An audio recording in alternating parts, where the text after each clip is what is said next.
सभी को सलाम। जय मसीह की। आज हम खुदावंद का कलाम भजन संहिता 14 अध्याय पर मनन करेंगे और खुदा से सामर्थ्य मांगते हैं कि खुदा हमें ऐसी अकल और बुद्धि दे कि हम इन वचनों के भेदों को खोल सके।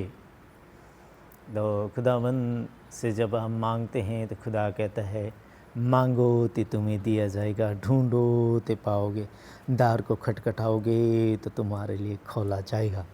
तो अगर हम मांगते हैं तो खुदा हमें अवश्य देता है। तो जब भी आप पवित्र धर्मशास्त्र को पढ़ते हो तो पहले आप खुदा से सामर्थ्य मांगे कि हमें इन वचनों को समझने की सद्बुद्धि दे, बुद्धि दे। क्योंकि परमात्मा कहता है कि मैं बिना उल्लाह किए हुए अगर तुम बुद्धि मांगते हो तो मैं तुम्हें दूंगा। वो संकोच नहीं करता कि इतना ही दूंगा या थोड़ा कुछ कम दूंगा, लेकिन बिना उल्लाह किए हुए देगा। हम मांगे बुद्धि।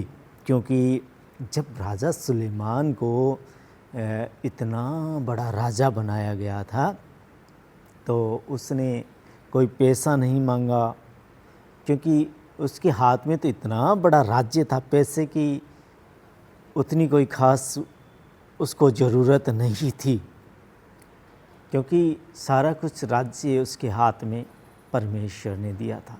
लेकिन उसने कहा कि हे परमेश्वर, तूने मुझे इतना बड़ा राजा बनाया है, तो अब मैं इसको कैसे चलाऊं, इसके लिए मुझे समझ और बुद्धि दे। तो वहाँ पर परमात्मा बहुत ज़्यादा खुश हुए, परमेश्वर बहुत ज़्यादा खुश हुए और कहा कि हे सुलेमान, तेरे को इतना बड़ा राजा बनाया और तूने मुझसे मांगा ही कुछ नहीं, तूने मांगी केवल बुद्धि है। तो बुद्धि के साथ साथ राजा सुलेमान को बहुत कुछ मिला था।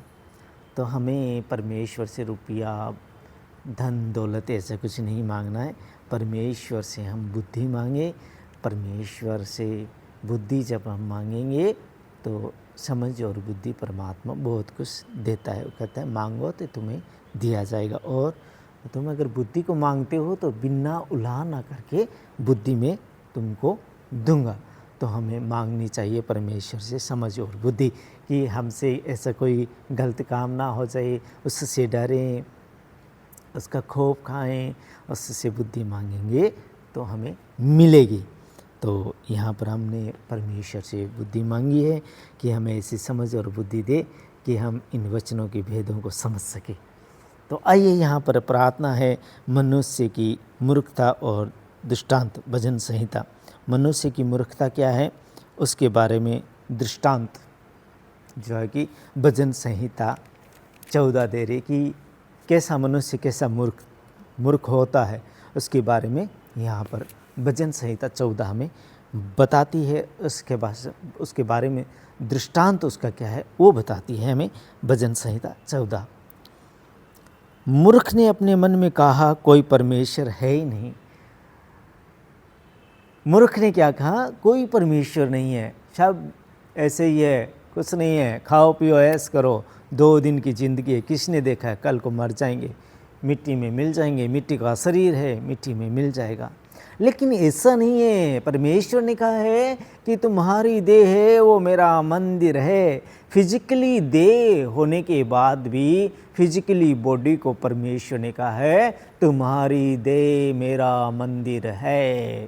तो अगर ये देह परमेश्वर का मंदिर है तो हम इस देह को नशे करके, पते करके और ये कह के कि कोई परमेश्वर नहीं है, ऐसा कह के हम इस देह को बर्बाद ना करें, क्योंकि ये परमेश्वर का मंदिर है। जब प्रभु यीशु मसीह ने भी कहा कि ये परमेश्वर का मंदिर 3 दिन में फिर से खड़ा कर दिया जाएगा, ढा भी दिया जाएगा और 3 दिन में फिर खड़ा भी कर दिया जाएगा।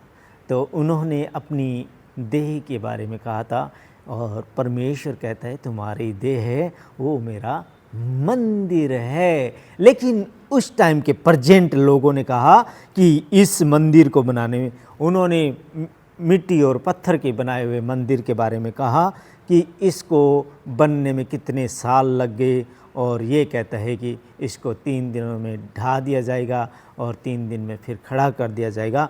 प्रभु यीशु मसीह ने अपनी देह के बारे में कहा था कि ये मिट जाएगी, फिर खड़ी हो जाएगी, फिर जीवित हो जाएगी। उसके बारे में परमेश्वर के मंदिर इस देह के बारे में कहा था। तो परमेश्वर इस देह को अपना मंदिर कहता है कि तुम्हारी जो देह है वो मेरा मंदिर है। तो परमात्मा की आत्मा इस मंदिर के अंदर आती है। अगर हम नशे पते ना करें, समझ और बुद्धि परमेश्वर से मांगे, तो ये परमेश्वर का मंदिर है। तो इसमें परमेश्वर की आत्मा आती है, पवित्र आत्मा आती है। तो यहाँ पे एक आयत कह रही है, मूर्ख ने अपने मन में कहा कोई परमेश्वर है ही नहीं। वे बिगड़ गए, जिन्होंने काम किए कोई शुक्रमी नहीं है, वो बिगड़ गए। ऐसे कह के बिगड़ गए कि कोई परमेश्वर नहीं है। वो ऐसा कह के मन ही मन में जिन्होंने काम किए, जिनकी निंदा होती है, स्त्रियाँ होती है कि ओह इसने इतने गंदे काम किए, इतना गंदा इंसान है ये, ऐसे ऐसे काम किए मनुष्य ने। जिन्होंने काम किए कोई सुकर्मी नहीं रहा, कोई अच्छे काम करने वाला नहीं रहा। परमेश्वर ने स्वर्ग में से मनुष्य पर दृष्टि की कि देखे कि कोई बुद्धिमान, कोई परमेश्वर का खोजी है या नहीं। यहाँ पर बहुत ही बड़ी बात, यहाँ परमेश्वर का वचन कह रहा है कि परमेश्वर ने स्वर्ग में से मनुष्यों पर दृष्टि की, मनुष्य जाति पर दृष्टि की है कि देखे कि कोई बुद्धिमान, कोई परमेश्वर का खोजी है या नहीं, कोई परमेश्वर को ढूंढने वाला है या नहीं। तो आज से ही हम भजन संहिता 14 को दाव पे रखे और ढूंढे परमेश्वर को, क्योंकि परमेश्वर यहाँ पर कह रहा है, परमेश्वर का वचन यहाँ पर कह रहा है कि परमेश्वर ने स्वर्ग से देखा कि कोई मनुष्य बुद्धिमान, परमेश्वर ने स्वर्ग में से मनुष्यों पर दृष्टि की कि देखे कि कोई बुद्धिमान, कोई परमेश्वर का खोजी है या नहीं। तो परमेश्वर को खोजना हमें है, परमेश्वर को ढूंढना है, क्योंकि उसने कहा है तुम मांगोगे तो तुम्हें दिया जाएगा, ढूंढोगे तो पाओगे, द्वार को खटखटाओगे तो तुम्हारे लिए खोला जाएगा। तो आज से हम परमेश्वर का द्वार खटखटाएं, उसको ढूंढे तो मिल जाएगा, मांगेंगे तो हमें मिल जाएगा। तो ढूंढे हम परमेश्वर को। वे सब के सब भटक गए, वे सब भ्रष्ट हो गए। वे परमेश्वर ने जब देखा तो क्या देखा कि वे सब के सब भटक गए, वे सब भ्रष्ट हो गए, गंदे हो गए। कोई सुकर्मी नहीं, एक भी नहीं रहा। कोई सुकर्मी, अच्छे काम करने वाला नहीं रहा, एक भी नहीं रहा। परमेश्वर ने देखा एक भी मनुष्य ऐसा नहीं रहा। क्या किसी अनर्थकारी को कुछ भी ज्ञान नहीं रहता, जो मेरे लोगों को ऐसे खा जाते हैं जैसे रोटी और परमेश्वर का नाम नहीं लेते? क्या ऐसे अनर्थकारियों को देखा? क्या किसी अनर्थकारी कुछ भी ज्ञान नहीं रहता, जो मेरे लोगों को ऐसे खा जाते हैं जैसे रोटी और परमेश्वर का नाम नहीं लेते? परमेश्वर का नाम लेते नहीं और परमेश्वर के लोगों को ऐसे खा जाते हैं जैसे रोटी खाते हैं। तो कल ऐसी घटना हमारे साथ भी घटी, जो हमें नमकीन देने के लिए आते हैं। मैं वचन को बीच में छोड़ता हूँ, प्रैक्टिकली घटना है। तो वो क्या करते हैं कि रोज़ ही जब गाड़ी आती है तभी वो क्या करते हैं कि ऐसे ही करते हैं कि जो हमारा ही सामान होता है उसको, जो नया सामान आता है उसके ऊपर में रख देते हैं, और उसके बाद में वो पहले से बेच के आ जाते हैं और यहाँ पे आके हमारा सामान फिर से रख के पूरा मिला के चले जाते हैं। तो ये प्रैक्टिकली घटना है, कल की हमने नोट की। हमारे को डाउट तो पहले से कि ऐसा हो रहा है, लेकिन कल हमने देखा तो उन्होंने 2200-2500 रुपये का ऐसा नुकसान उन्होंने किया। तो हमारे ही सामान उतार के ऊपर में रख दिया और फिर कहा कि ये ज़्यादा आ गया। तो मैंने कहा भाई ज़्यादा आ गया तो ले जाओ। उन्होंने कहा कि नहीं ले जाओ नहीं, पैसे दे दो। मैं क्या नहीं पैसे तो है नहीं, आप सामान ले जाइए। तो उन्होंने कहा नहीं सामान क्या ले जाइए, पर्ची में लिखवा लो। मैं क्या नहीं पर्ची में काट पीट हो जाएगी, आप ना अगली उन्होंने कहा तो ठीक है हम अगली पर्ची में लिख देंगे। मैंने कहा ठीक है।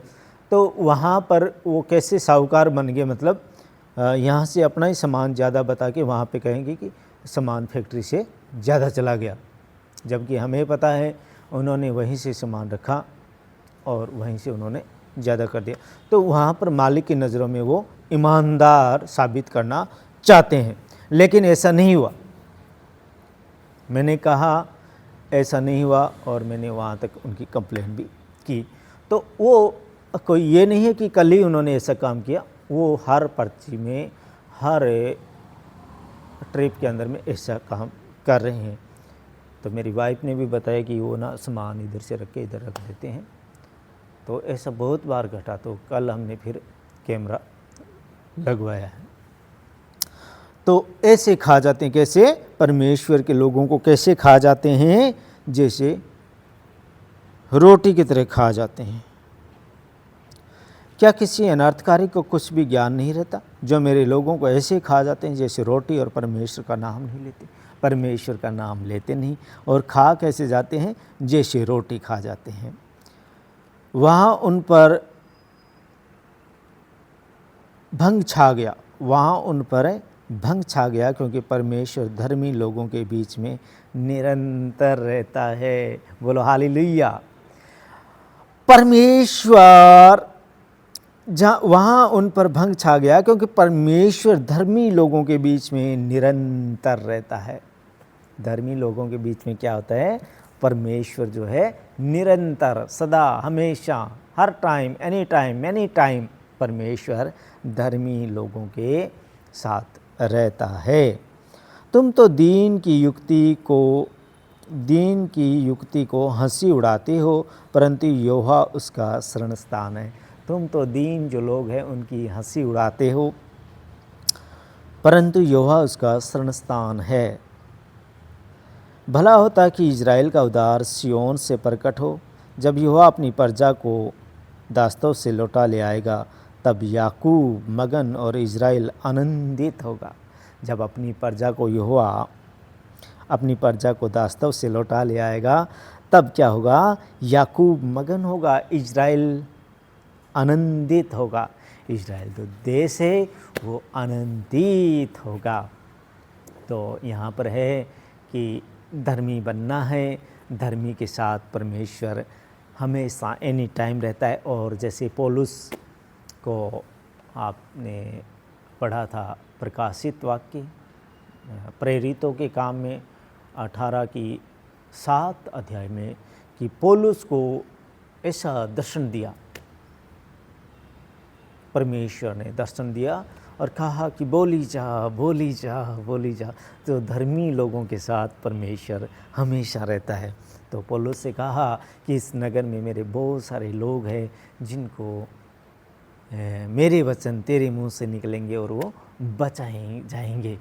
तो जो परमेश्वर के जन होते हैं वो परमेश्वर का शब्द सुनते हैं। तो परमेश्वर बहुत दयालु है, धर्मी है, और धर्मी लोगों के साथ एनी टाइम परमेश्वर रहता है। तो आप भी परमेश्वर को ढूंढिए, क्योंकि परमेश्वर ने आज के वचन में कहा है 2 अध्याय, परमेश्वर ने स्वर्ग से मनुष्यों पर दृष्टि की, स्वर्ग से मनुष्यों पर दृष्टि की कि देखिए कोई बुद्धिमान है, कोई परमेश्वर का खोजी है। तो हमें परमेश्वर का खोजी बनना है। खोजी बन जाइए, आज से ही परमेश्वर के खोजी बन जाइए मेरे भाइयों, मेरी बहनों। परमेश्वर आपसे दूर नहीं है, परमेश्वर आपके नज़दीक है। खुदा आप सबको बरकत और आशीष, आमीन।